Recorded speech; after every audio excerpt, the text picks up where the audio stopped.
Hi, so I'm Grant. I'm the Managing Director of AI Automation. We've been trading for about 7 years now.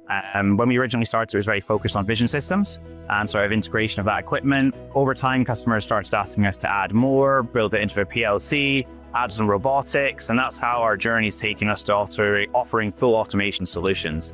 And now we feel comfortable when we sell systems doing assembly, welding, and anything in the automation sphere, really. So it's always an interesting discussion because we see two sides of the story in the real K, really. We see one side at the top end where customers are really pushing Industry 4.0 and, we're going towards interoperability of data and, how can we get that to cloud-based solutions to really improve efficiency, where they're chasing, final percentage points in a journey.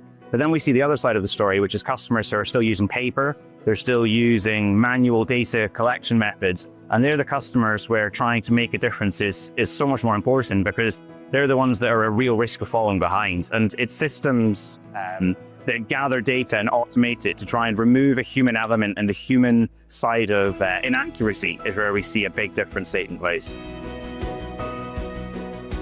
I used to say it was because we were young and hungry, but unfortunately less young now, but still hungry. What we really want to focus on is being fast.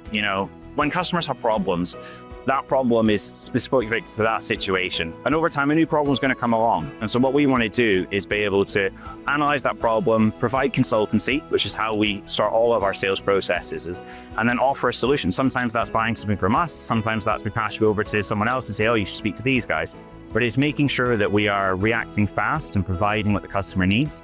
Staying at the top of the industry as well is so critical for us. As a smaller business, we just can't offer standardized basic solutions where we're competing with people that have been trading for 100 years plus sometimes. We need to be offering the newest technology that other companies are perhaps too slow to adopt or too scared to adopt in some cases. I mean, it's interesting. We're seeing like a large adoption of robotics globally.